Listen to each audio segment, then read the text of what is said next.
بسم اللہ الرحمن الرحیم۔ شروع اللہ کے نام سے جو بڑا مہربان نہایت رحم والا ہے۔ السلام علیکم۔ تو ناظرین، آپ دیکھ رہے ہیں میرا یوٹیوب چینل مہک اسلامک وائس۔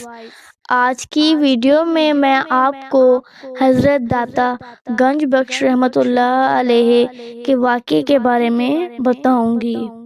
حضرت داتا گنج بخش ایسے ہی جلیل القدر بزرگ ہیں جن کی تعلیمات نے ہزار بھٹکے ہوئے لوگوں کو راہ راست دکھائی۔ آپ کے علم و فضل اور تعلیمات کا فیض آج تک جاری ہے۔ عوام و خواص میں آپ داتا گنج بخش خزانے بخشنے والے کے لقب سے مشہور ہوئے۔ آپ کی ولادت افغانستان کے مردم خیز خطے غزنی سے متصل بستی حجویر میں ہوئی۔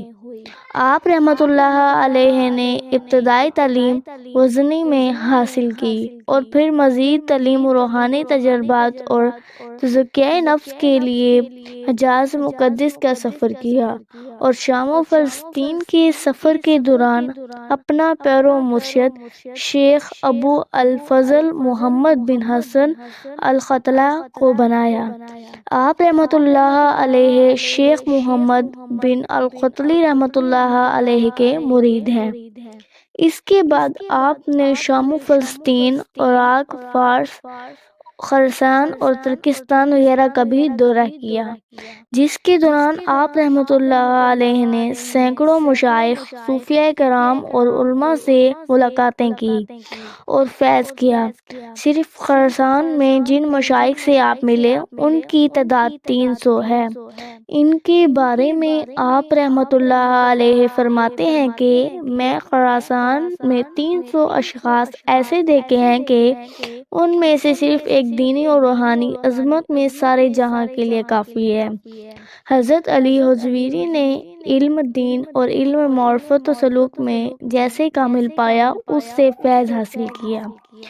آپ اپنے مرشد کے حکم سے اللہ سبحانہ و تعالیٰ کے دین کی تبلیغ و اشاعت کے لیے سلطان محمود غزنی کے بیٹے ناصر الدین مسعود کے زمانے میں لاہور تشریف لائے۔ آپ رحمۃ اللہ علیہ نے لاہور شہر کے باہر دریائے راوی کے کنارے اپنا مسکن بنایا اور مسجد خانقاہ اور مدرسے کی بنیاد رکھی۔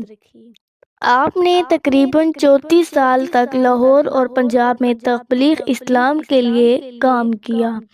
تبلیغ و اشاعت دین کے سلسلے آپ نے برصغیر کے دوسرے علاقوں کا بھی سفر کیا، لیکن آپ رحمۃ اللہ علیہ کا مقام و مرکز لاہور ہی رہا۔ لاہور کو غزنی کی سلطنت میں نہایت اہم مقام حاصل تھا، لیکن یہاں تبلیغ دین کا کام انجام دینا بے حد مشکل کام تھا، کیونکہ یہاں ہندوؤں، برہمنوں اور جوگیوں کا راج تھا۔ حضرت حضویری رحمۃ اللہ علیہ سے قبل بہت سے بزرگ ان کے مقابلے میں خاطر خواہ کامیاب نہ ہو سکے تھے۔ ان خطرات کی بنا پر اشاعت اسلام کا سفر رکا ہوا تھا۔ ان چیلنجوں کا سامنا کرنے کے لیے حضرت داتا صاحب کی لاہور آمد ہوئی۔ آپ کی تبلیغ تاریخ اسلام میں ایک سنگ میل کی حیثیت رکھتی ہے، کیونکہ آپ کی آمد سے کثیر تعداد میں نہ صرف بتوں کے پجاریوں نے اسلام قبول کیا، بلکہ خواص اور ہندوؤں، برہمن بھی تیزی سے مشرف اسلام ہوئے۔ لاہور آمد پر آپ نے سب سے پہلے جو کام کیا وہ مسجد مدرسے کی تعمیر تھی۔ اس کے ساتھ ساتھ اپنے مریدین اور ساتھیوں کے لیے خانقاہ تعمیر کی اور درس و تدریس کا آغاز کیا۔ اس وقت لاہور میں تقریباً تمام تر مسلمان علماء اور بااثر طبقے بچے آپ کے یہاں پڑھتے تھے۔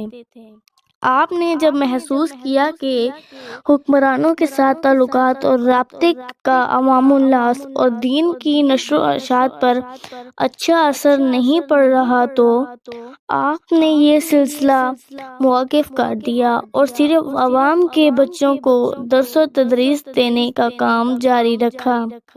آپ کے اقتدار میں سے معاشرتی اصلاح اور دین کی ترویج و اشاعت میں روز افزاؤں افزا ہوا اور عوام و خواص میں آپ مقبول ہوئے۔ حضرت علی حضویری کے اعلیٰ اخلاق امیدہ اور آپ کی فہم و فراست ہی تھی کہ نہ صرف ہندوؤں کے بااثر سیاسی طبقے نے اسلام قبول کرنا شروع کیا بلکہ دیگر لوگ بھی بہت سرعت کے ساتھ حلقۂ بگوش اسلام ہوئے۔ ایک اندازے کے مطابق لاہور کی نصف آبادی نے آپ کے ہاتھ پر اسلام قبول کیا۔ جس طرح آپ کو غیر مسلم میں اسلام پھیلانے کی فکر تھی، اس سے زیادہ آپ کو اس بات کی فکر لاحق تھی کہ تصوف کے نام پر وہ غیر اسلامی رسوم و رواج اور خود ساختہ غلط نظریات جو علماء صوفیاء کرام اور دیگر مسلمانوں میں سرایت کر رہے ہیں، انہیں کسی طرح دور کیا جائے۔ لہٰذا آپ نے رائج غلط نظریات کو دور کرنے کی سعی کی اور تصوف کی تعلیمات کو ان کے سادہ اور پرانے اسلوب پر لے آئے، اسلامی تعلیمات کی سادگی کو برقرار رکھا، خود بھی ان پر سختی سے عمل پیرا رہے اور دوسروں کو بھی اس کی تلقین کی۔ آپ کی اہم اور گراں قدر تصنیف کشف المحجوب قرآن و سنت کی تعلیمات پر مبنی تصوف کا مثالی دستور اور حکمت معرفت کی روشن قندیل ہے، جو قلب انسانی متاثر کرنے کی بے پناہ صلاحیت رکھتی ہے۔ آپ کی تعلیمات کا نچوڑ اس میں موجود ہے۔